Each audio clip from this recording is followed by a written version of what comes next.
Okay, so today's class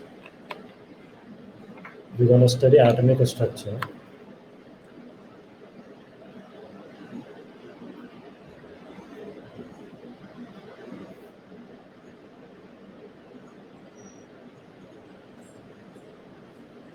So today class we're gonna study atomic structure. So this is the second chapter in the physical chemistry course for NEET, and we have to understand why we study this chapter. We study this chapter because we want to understand the structure of the atoms. And why we want to understand the structure of the atoms? Because atoms are the constituent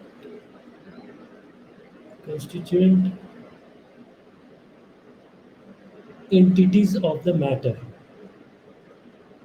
What I mean by this line is that when we started studying physical chemistry, I told you guys that in physical chemistry we study about matters. We study about matters and the composition, their structure, their composition, their structure, and the properties. Right? These three things we take care of when we study physical chemistry for matters. Okay. Now, here you are saying that composition of the matter we are studying. So obviously, we are very interested in knowing what is the composition of the matter. So earlier scientists, researchers, thinkers of 18th, 19th centuries era, so they started exploring what is the constituents of the matter. So let's take for an example, if you take one page, if you cut it into two halves, okay, one half here, second half here, huh? You again cut this piece, again you cut, again you cut. So ultimately, you will be going to get a smaller and smaller and smaller particle. After a time, after a while, you will get some very small nano size particle, nano size piece of paper it is or whatever it is, which you may not be able to cut or divide. And that particle and that entity was earlier termed as atoms.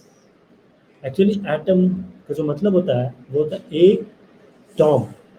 Tom means cuttable, that which is cuttable, and when you add a, it becomes opposite of this cuttable, and that is uncuttable.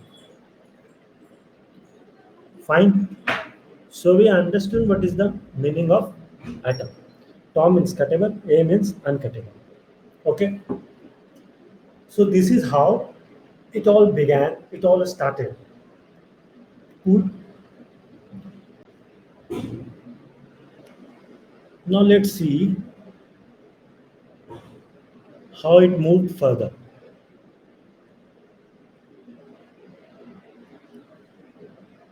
Okay, so we defined what is atom. We defined what is atom. Let us define it again. It is a smallest indivisible indivisible part of matter. Smallest indivisible part of matter. Cool. Smallest indivisible part of matter which take parts in reaction. Okay. So this was the thing. Now in 19th century,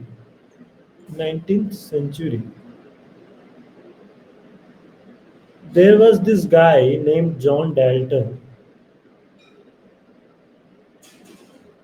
using this principle of indivisibility of atoms, he tried to explain different laws of chemical combinations, different laws of chemical combinations, different laws of chemical combinations, which we already studied in our first chapter, and that is mole concept. Different laws of chemical combinations were law of conservation of mass, law of conservation of mass, law of definite proportion, law of definite proportion, law of multiple proportion, and Avogadro's law. Okay, so these were the laws of chemical combination which we studied in our first chapter, mole concept. Now, using the definition of the atom, that is the smallest indivisible part of matter, John Dalton tried to explain these concepts. Okay, so let us see how he was successful in explaining various laws and how he wasn't able to explain any particular law. We will see which law he was not able to explain using the concept of this indivisibility of matter, indivisible part of matter. That okay. So conservation of mass. Let's see how we can explain. Suppose there is two hydrogen atom, one two hydrogen molecule, one oxygen molecule, giving two water molecule. Okay, two H2. We all know that mass conservation is there, but how it is guaranteed? How this mass conservation is guaranteed? This mass conservation is guaranteed because the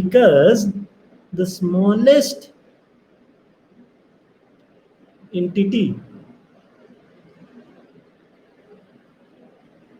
smallest entity which take part in any reaction which take part in any reaction is atom. Smallest entity which take part in any reaction is atom. This was a concept back in those times. Okay. So here if you see two hydrogen molecule and one oxygen molecule reacting to form a H2O molecule, water molecule, we see that these atoms are conserved.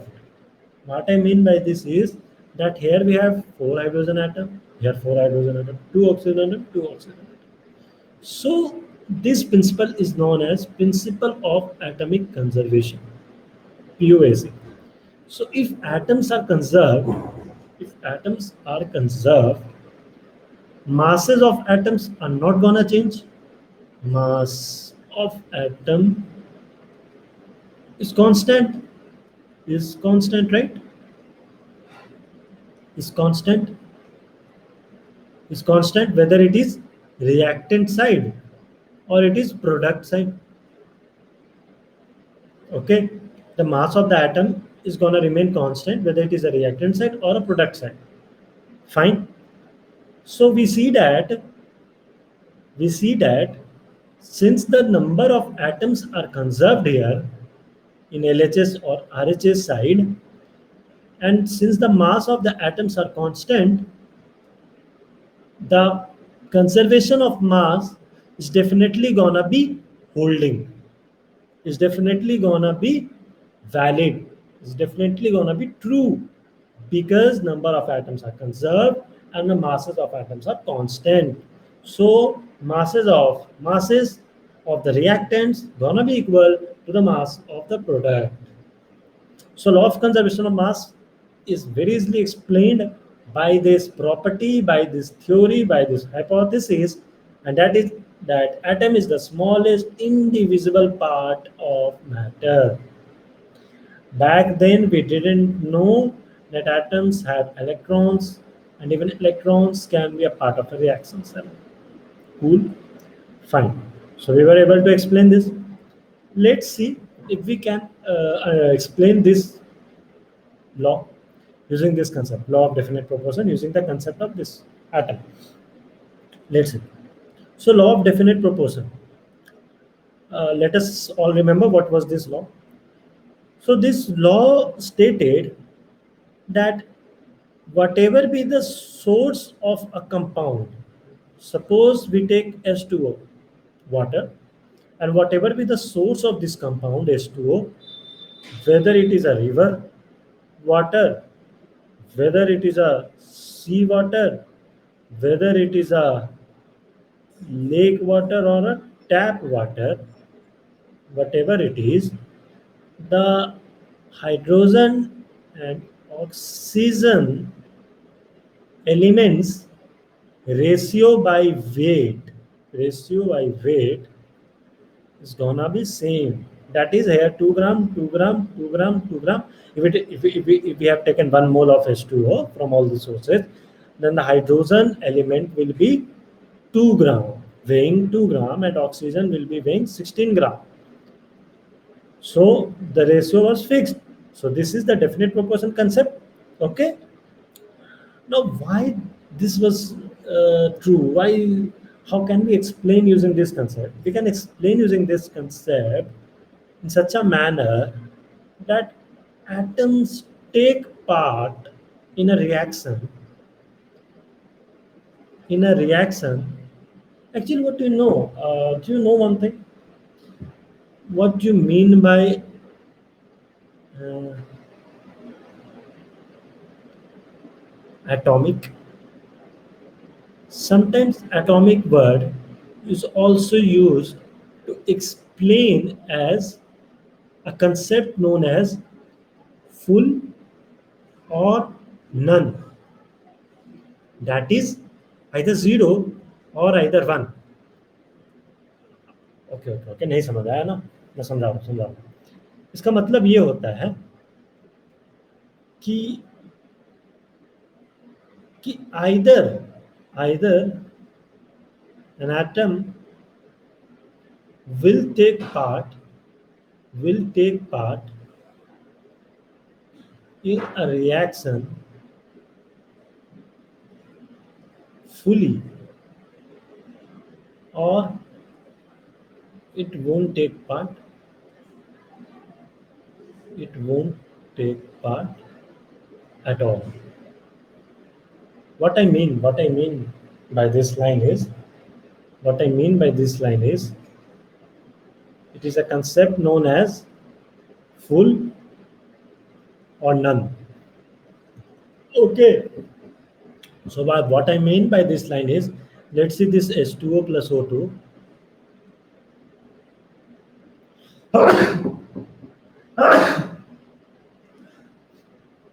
So let us understand by this line, 2H2 plus O2 forming 2H2O. What we can understand from here is that these hydrogen atoms are reacting as a complete hydrogen atom. Like suppose there is a four hydrogen atom. Okay, so this first, this second, this is the third one, this is the fourth one. So this atom is reacting completely. This full whole atom is reacting. Huh? It's taking part in this reaction. Not half of this atom is taking part in this reaction. That's why. That is why, if you see the proportion of the elements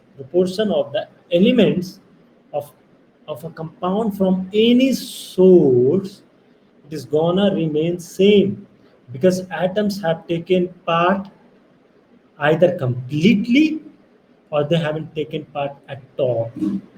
So when H2O is formed, same ratio of hydrogen atoms and oxygen atoms are gonna combine together. Okay, so this was the law of definite proportion, and it was uh, it was successfully explained by John Dalton's concept of atoms. Cool. Similar way, we can also explain the multiple proportion law. That is, suppose as hydrogen and oxygen atoms are taken, elements are taken, and we form two compounds, H2O and H2O. Fine, very fine. We have taken two compounds, H2 and H2. Here by weight ratio is to 16. Here by weight ratio is 2 by 32. We see when we make the weight of one element constant, here hydrogen, the other element's weight ratio always comes out in simple whole number ratios, like 1 is to 2 here. Suppose we take carbon monoxide and carbon dioxide. Carbon here is 12 gram, 12 gram, it is a 16, it is a 32. We again see that carbon's content is constant, that is 12 gram in both these compounds, but oxygen's content is different. Here it is 16 gram and here it is 32 gram. And that comes out to be in a ratio 1 is to 2, which is a simple whole number ratio. So can we explain this phenomena? Can we explain this phenomena of law of multiple proportion, where one element's content remains same in two different compound, but the other element's weight or composition always comes out in a fixed ratio, in a very simple, not a fixed ratio, in a very simple whole number ratio, like 1 is to 2, 2 is to 3, kind of. How we can explain it? Using our law of atom, which was given by John Dalton. It is very easily explainable. How it is explainable? I right now only told you that atoms either take part completely in a reaction or they don't take part at all. So if they take part completely in a reaction, so what will happen? Either two atoms will be taking part to form a compound, or three atoms will be taking part to form another compound. There will be no such compound where where one and half atom of of any element taking part in a reaction taking part in a reaction. Okay, so this is the reason why we don't find any compound like CO 1.5. If we could have find a compound like this, then this law of multiple proportion, stating that the ratio of the other element's composition by weight always comes out in a very simple whole number ratio, could not have been true. Here we can see that the ratio could have been 1 is to 1.5, 2 is to 3.5, which is not what law of multiple proportion is speaking about. So this law, the simple whole number ratios, proportion ratio, is true because atoms either take part completely or they don't take part at all. So this was the law given by John Dalton, that atom is the indivisible part of matter. Okay, so if it is indivisible or uncuttable, it it will obviously take part in a reaction as a whole. One ball of atom will be there, or no, zero ball of atom, not 1.5 or 2.5. So we are able to explain this concept also using the John Dalton's theory of atom. Fine. Let's see if we are able to explain our fourth law, that is Avogadro's law.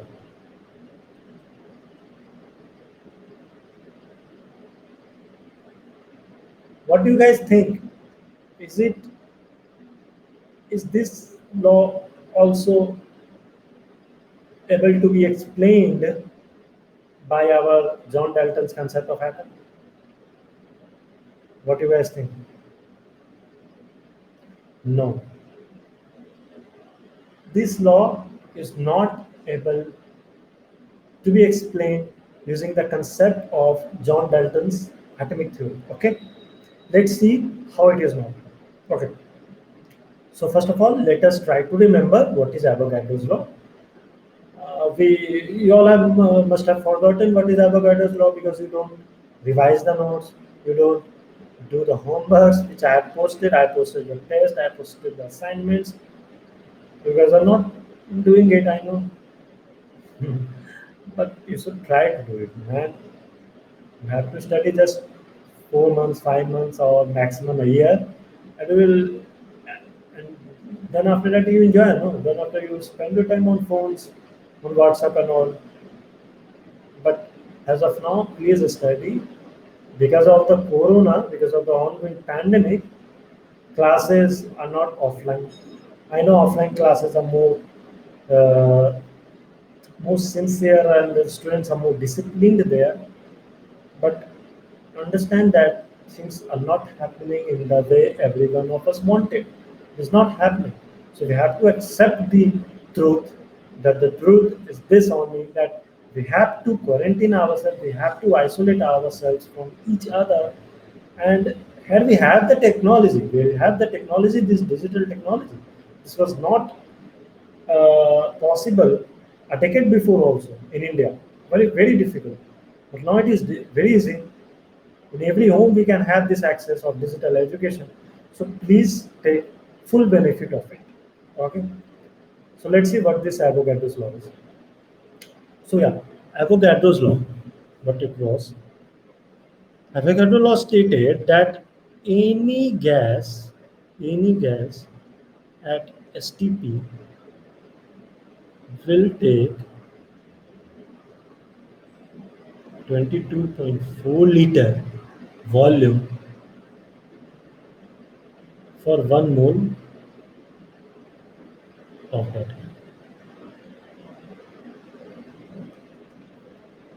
What it means is, if you take any gas, if you take any gas, and if you take 1 mole of that gas, 1 mole, 1 mole of any gas, 1 mole of any gas at STP has volume 22.4 liter.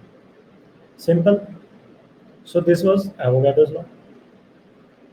So if you take a constant volume, suppose you take some volume, a particular volume of a gas at a given temperature and pressure. So it will have some number of molecules. Okay. Suppose you take 22.4 liter and the temperature and pressure is STP.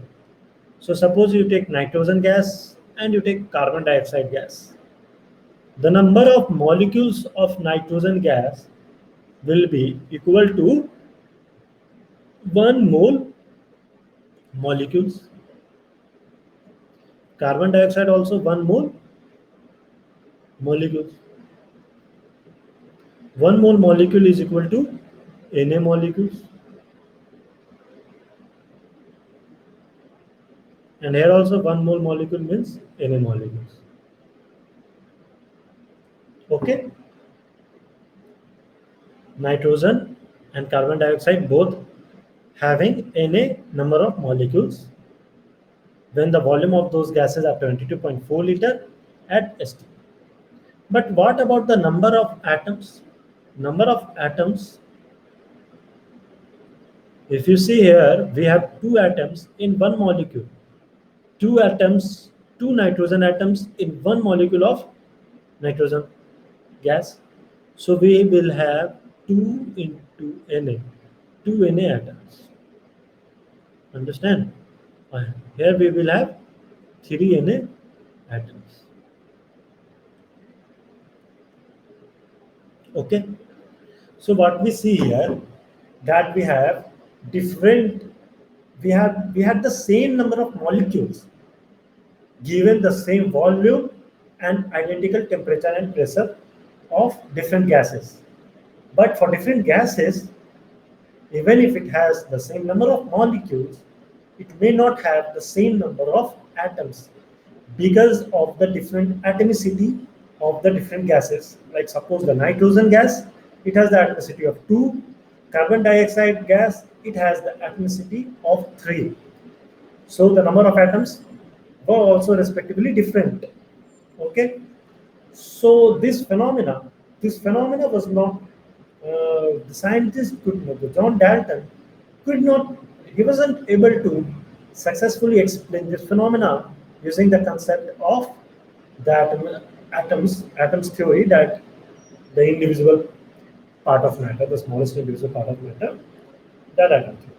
Okay, so he was not able to explain this part. Why there are different number of atoms. Okay. So we studied this topic. Okay. Now let's move on to the next topic, and that is uh, okay. So till now, what we have studied in atomic structure, we studied what is atom, the earlier concept of atom, that is given by John Dalton, and how he explained various laws using that concept. Now we will study. Now we will study earlier models of atoms. Earlier models of atoms. How different scientists of starting discoveries of starting era, how they explained various models of the atom. Let's see. So earlier models.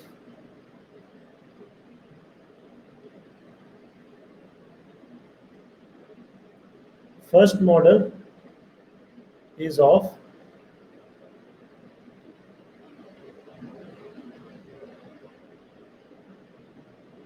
plum pudding, plum pudding model. Plum pudding model. Okay. So first model was of plum pudding model.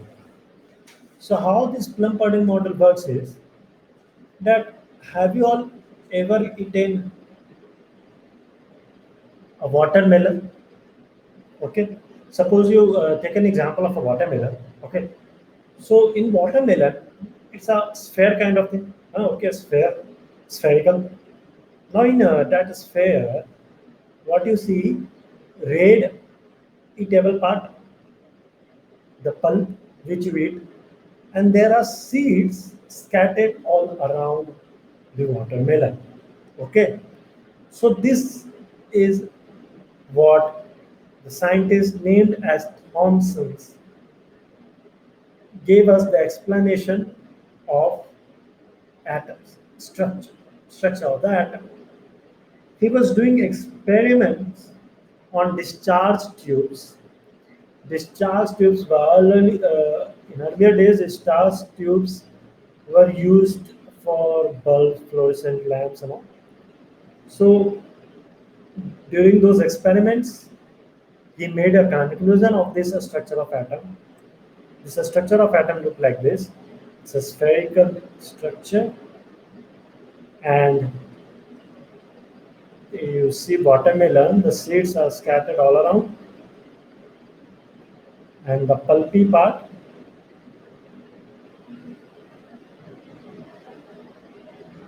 and the pulpy part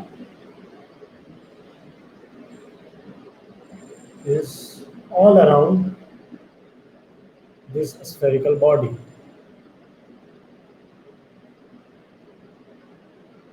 Okay.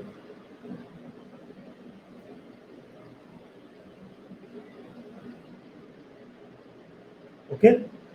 So this seed kind of thing, which is scattered everywhere,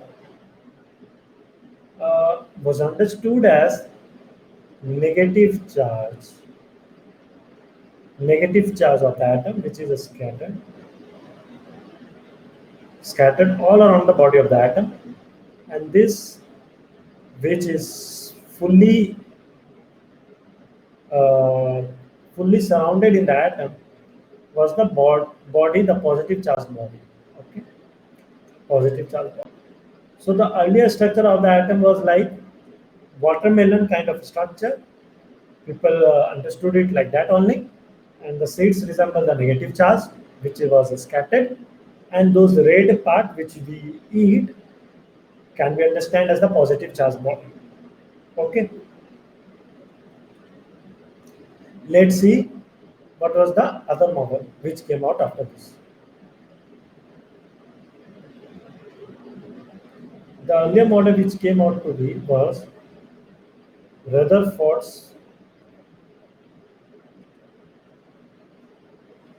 Rutherford's model.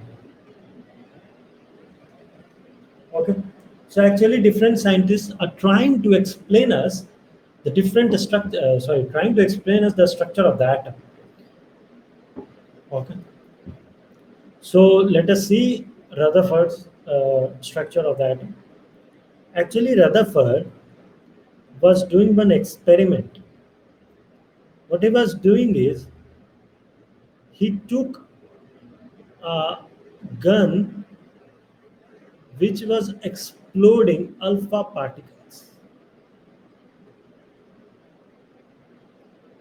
He took a gun which was ejaculating alpha particles. Alpha particles are helium plus 2. Okay. Helium plus 2 means two electrons are taken out from the helium atoms and it will become helium plus 2 cation. Cool. So from this gun, alpha particles was bombarded and bombarded where? हवा में नहीं गोली मारा जा रहा है, हवा में मारने से कोई मतलब नहीं बनता है, तो मारा कहाँ जा रहा है? सोने के प्लेट, सोने के biscuit, a gold plate. Gold plate was bombarded using the alpha particle which is helium plus 2 cation. Okay. So and there was in the background a ZNS screen. Okay. See, we need not worry why gold plate was chosen, why ZNS was chosen, why helium was chosen and all. It is good to have a curiosity and try to understand why these were taken. You can, if you want to know, you can Google out, you can study books. But in need, these are not important. These basic earlier models, the Rutherford model and the Dalton's theory and the Thomson's model, are not of too much importance. So you must not focus a lot on the concepts which are not very frequently asked in the NEET exam. So this gold plate is bombarded here, and we see that the alpha particles, some of the alpha particles passes straight from this gold plate and bombards this ZNS screen. Some of the alpha particles are deviated, are repelled, and थोड़ा सा रास्ता भटक जाते हैं, थोड़ा सा दूर जाकर के ZNS स्क्रीन पे बम्बार्ड करते हैं. Something similar happens this side also, and statistically what he saw is that 1 in 2000 bombardment there is a full retraction, and there is one screen here which sign which show the symptoms कि हाँ एक कुछ retract भी हुआ. ठीक, तो ये एक पूरा एक्सपेरिमेंट था, और इस एक्सपेरिमेंट के बेसिस पे, on the basis of this experiment, Rutherford tried to explain the structure of the atoms, and he explained it that the atom is having a positive charge body, positive charge body in the center of the atom. This was a major breakthrough in the center of the atom. This was the major breakthrough from what was given by Thomson's model. Thomson का जो model था उससे ये बहुत बड़ा break through है, क्योंकि Thompson ने क्या कहा थॉमसन ने कहा था कि जो watermelon, he told that the atom's structure is like a watermelon, that the whole of the positive charge is there in the atom, that the whole body is a positive charge and only the negative charge is scattered. So what would have happened if that was the structure of the atom? Then if a positive body like helium plus 2, the alpha particle, if it is bombarded in the atom which is whole of a positive charge, then most of the particles would have been either repelled to 180 degree or repelled to some degree or scattered, but would not have been able to go straight forward like this. But what was the experiment's result? That the most of the alpha particles were very successfully able to pierce through the gold plate or the atoms of the gold plate. So it was very clear that the mostly the atom is an empty space. Okay, there is nothing, a lot of particles inside it. There's a lot of empty space also. That's why the positive charge were very easily able to pierce through the atom and very easily go around it. Okay, but some of the particle used to scatter or disperse when they pass through not the center but near to the center, when near to the center. And once in 2000, when the alpha particle went straight to the center, they retracted 180 degree and returned back. Cool. So from these results, he explained that the atom has lots of empty space and there is a small positive charge body inside it. Positive charge body in the center of the atom.